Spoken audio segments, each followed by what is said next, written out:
Hello dear students, આ ચેપ્ટરનો last topic જે આપણે લાસ્ટ લેક્ચરમાં પણ એની ચર્ચા કરેલી, બરાબર. અને ફરીથી હું આપણે રિવિઝન કરવા જઈ રહ્યા છીએ અને ટોપિકનું નામ છે પોટેન્શિયોમીટર. લાસ્ટ લેક્ચરમાં આપણે એને ડિસ્કસ કરેલી. રિવિઝન કરવું એટલા માટે જરૂરી છે કે આ ટોપિક પર આધારિત બીજી બે થિયરી છે, બરાબર. એટલે એ ટોપિકનું રિવિઝન કરવું જરૂરી છે. તો પહેલા તો પ્રશ્ન એ હતો પોટેન્શિયોમીટર એટલે શું અને તેનો સિદ્ધાંત સમજાવો, બરાબર.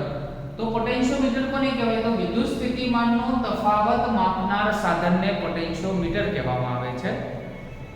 ધારો કે બે જુદા જુદા તમને પોઈન્ટ આપેલા છે, A અને B પોઈન્ટ્સ આપેલા છે, અને A પોઈન્ટનું સ્થિતિમાન VA જેટલું છે અને B પોઈન્ટનું સ્થિતિમાન VB જેટલું છે.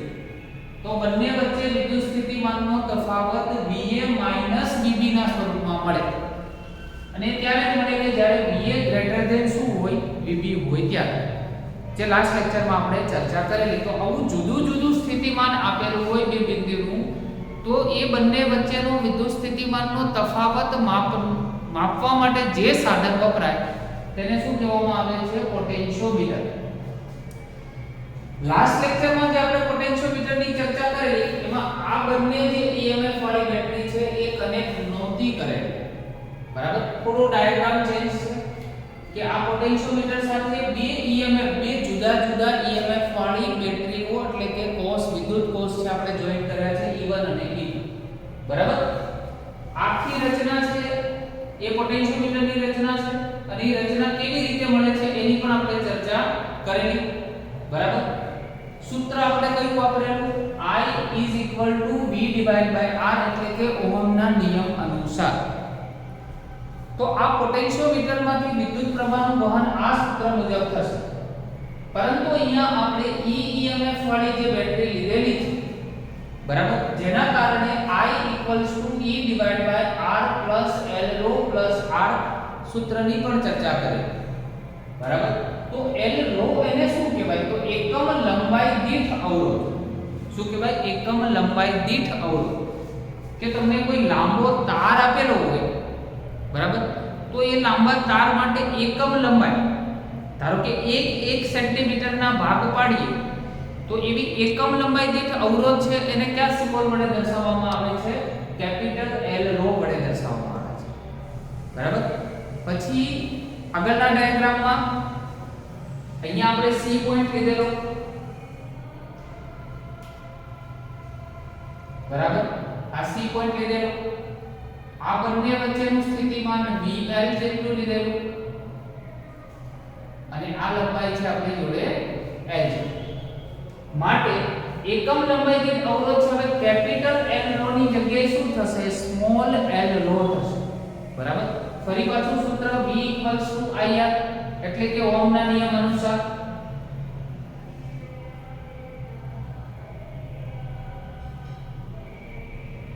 ઓહમના નિયમ મુજબ, બરાબર. હવે I તો એ જ રીતે રહેશે, પરંતુ જે અવરોધ છે એ તો આપણે એકમ લંબાઈ દીઠ અવરોધ છે એટલે આપણે L વડે એને રિપ્લેસ કરીશું.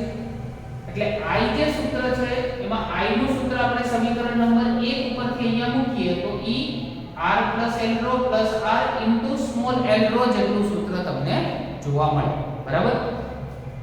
એમાંથી ρ છે ને અંદર જવા દો, L ને આપણે બહાર રહેવા દઈએ તો VL નું એક નવું સૂત્ર મળે છે E ρ R + L ρ + R * L, બરાબર.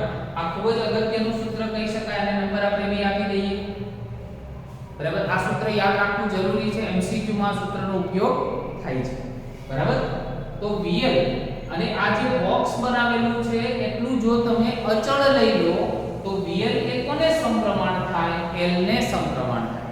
કોને સમપ્રમાણ થાય? L ને, બરાબર. જો આ સમપ્રમાણતા તમે નીકાળી દો તો જુદા જુદા ત્રણ અચળાંક લેવામાં આવે છે. એક phi, બીજું સિગ્મા અને k. અહીંયા સાઈડમાં પણ લખું છું, એક અચળાંક છે phi, બીજું સિગ્મા અને ત્રીજું કેપિટલ K. આ ત્રણે ત્રણ અચળાંકને શું કહેવામાં આવે છે? તો વિદ્યુત સ્થિતિમાન પ્રચલન, બરાબર. આ અચળાંકનું નામ છે વિદ્યુત સ્થિતિમાન પ્રચલન. વિદ્યુત સ્થિતિમાન પ્રચલન કઈ રીતે મળે? તો આ L જે છે એને નીચે જવા દો, એટલે VL/L બરાબર 3 અચળાંક, કોઈ પણ અચળાંક તમે લઈ શકો, દરેક અચળાંકને શું કહેવામાં આવે છે? વિદ્યુત સ્થિતિમાન પ્રચલન. હવે આ L છે અને આ VL છે, એટલે એવું કહી શકાય એકમ લંબાઈ દીઠ સ્થિતિમાન. એકમ લંબાઈ દીઠ સ્થિતિમાન એને કહેવાય એનું વિદ્યુત સ્થિતિમાન પ્રચલન. બરાબર? એકમ લખવો હોય તો આ VL છે એનો વોલ્ટ અને આ છે એનું મીટર. ત્યાં સુધીની આપણે લાસ્ટ લેક્ચરમાં ચર્ચા કરેલી, આજના લેક્ચરમાં આપણે આ રિવિઝન. બરાબર? હવે આગળનો પ્રશ્ન આ પોટેન્શિયોમીટર પર જ આધારિત છે. એવો પ્રશ્ન. તો પોટેન્શિયોમીટરની મદદથી બે વિદ્યુત કોષ એના EMF ની સરખામણી કરવા માટેનો પરિપથ સમજાવો. તો લાસ્ટ લેક્ચરમાં અહીંયા સુધી પરિપથ હતો. હવે આ પરિપથ આપણે વધારાનો એડ કર્યો છે, કારણ કે એવું કીધું છે બે વિદ્યુત કોષોની સરખામણી. હવે બે વિદ્યુત કોષ છે એટલે એક વિદ્યુત કોષ છે એનું EMF આપણે E1 લઈએ અને બીજું વિદ્યુત કોષ છે એના માટેનું EMF આપણે E2 જેટલું લઈએ. બરાબર? જ્યારે લેબોરેટરીમાં તમે પ્રેક્ટિકલ માટે જશો, બરાબર, ત્યારે પણ આ પ્રેક્ટિકલ તમારે લેબોરેટરીમાં પરફોર્મ કરવાનો થશે. ત્યારે બે વિદ્યુત કોષ છે, એમાં એક કોષ છે એ આવશે લેકલાન્સ અને બીજો વિદ્યુત કોષ છે આવશે ડેનિયલ કોષ. આવા બે વિદ્યુત કોષ આવશે, એની સરખામણી, એના EMF ની સરખામણી કરવાનો પ્રેક્ટિકલ તમને લેબોરેટરીમાં કરાવવામાં આવશે. બરાબર? એક ડેનિયલ કોષ અને બીજો કયો આવશે? લેકલાન્સ કોષ. આ બંને કોષ છે, બરાબર, એના પ્રેક્ટિકલ તમારે લેબોરેટરીમાં પરફોર્મ કરવાના આવશે. તો આકૃતિની રચના કેવી રીતે કરીશું? તો અહીંયાથી આપણે બે વિદ્યુત કોષ જોડીશું. અહીંયા આ જે કળ છે એને આપણે 3A કહીશું.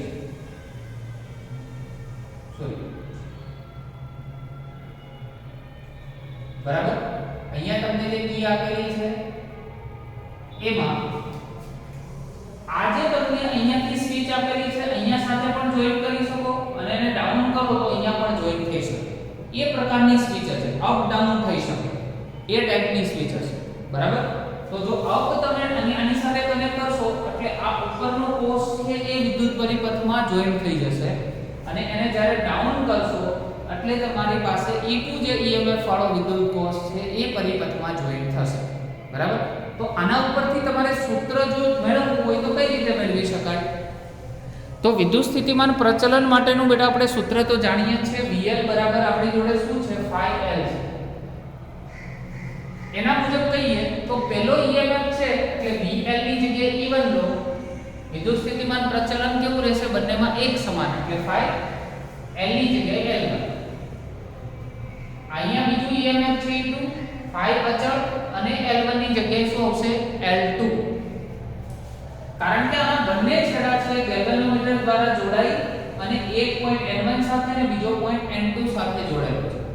બરાબર? અહીંયા તમે જાણો છો આગળની રચનામાં પણ મેં તમને સમજાવેલું છે કે જ્યારે ગેલ્વેનોમીટર હોય તો ગેલ્વેનોમીટરનો એક છેડો આની સાથે અને બીજો છેડો કોની સાથે જોઈન્ટ કરવામાં આવે છે? જોકી સાથે જોઈન્ટ કરવામાં આવે છે. બરાબર? અને એ જોકી છે એને આ વિદ્યુત તાર પર આ રીતે સરકાવવામાં આવતી હોય છે. તો અહીંયા સુધી જ્યારે તમે પહોંચો ત્યારે ગેલ્વેનોમીટરનું આવર્તન કેવું થાય? શૂન્ય થાય. એટલે ગેલ્વેનોમીટર છે એનું આવર્તન શૂન્ય થાય એટલે એક્ઝેક્ટલી તમને અહીંયા એનો કાંટો જોવા મળશે. એનું ઇન્ડિકેટર હોય એક્ઝેક્ટલી કેવું આવી રીતે વર્ટિકલ શિરોલંબ થઈ ગયું છે ત્યારે એનું આવર્તન શૂન્ય થયું હોય એવું કહી શકાય. બરાબર? ફરી પાછું તમે એ જોકી નામ આગળ લઈ જશો અને બીજો કોષ જ્યારે જોઈન કરશો ત્યારે તમને કોઈ આ પોઈન્ટ આગળ તમને એનું આવર્તન શૂન્ય જોવા મળશે. ખ્યાલ આવે છે? તો આવું જુદા જુદા પોઈન્ટ ઉપર તમને જુદા જુદા આવર્તન ગેલ્વેનોમીટરના શૂન્ય જોવા મળે. એટલે પહેલા માટે E1 અને બીજા માટે E2. તો સમીકરણ 1 ને 2 વડે તમે ભાગો તો phi phi કેન્સલ થાય એટલે નવું એક સૂત્ર આવશે E1/E2 L1/L1. તો બે વિદ્યુત કોષ આપેલા હોય તો એની સરખામણી માટેનું આ સૂત્ર બને E1/E2 L1/L. હવે ત્રીજો પ્રશ્ન, પોટેન્શિયોમીટરની મદદથી વિદ્યુત કોષનો આંતરિક અવરોધ શોધવાની રીત સમજાવો. પોટેન્શિયોમીટરની મદદથી વિદ્યુત કોષનો આંતરિક અવરોધ તમે કઈ રીતે શોધી શકો? તો આપણે આકૃતિ દર્શાવેલી છે. અહીંયા પણ બેટરી છે, અહીંયા એક ચલિત અવરોધ લીધેલો છે કે જેને તમે બદલી શકો. અહીંયા એક કળ છે આપણી જોડે K1 અને બીજી કળ છે આપણી જોડે K2. ટોટલ આપણી જોડે કેટલી કળ છે? બે કળ છે, એક K1 અને બીજું K2. હવે અહીંયા આપણી જોડે E1 અને E2 હતા. આગળની આકૃતિમાં E1 અને E2 હતા. તો અહીંયાથી E1 ને હટાવી અને એક કળ જોડેલી છે અને અહીંયા EMF વાળો એક વિદ્યુત કોષ એજ ઇટ ઇઝ રાખ્યો છે. આ બંને એકબીજા સાથે સમાંતરમાં જોડાયેલા છે અને અહીંયાથી આનો એક છેડો ગેલ્વેનોમીટરમાં અને ગેલ્વેનોમીટરનો આ જે બીજો છેડો છે એ જોકી સાથે જોડવામાં આવે છે. આ જોકી સાથે જોડેલો છે, બરાબર ને? હવે સૌપ્રથમ શું કરવામાં આવે છે કે જે અહીંયા આપણી જોડે બે છે, એક K1 અને K2 આવી બે કળ છે. તો વારાફરતી બંને જે કળ છે એને ચાલુ બંધ કરવામાં આવે છે.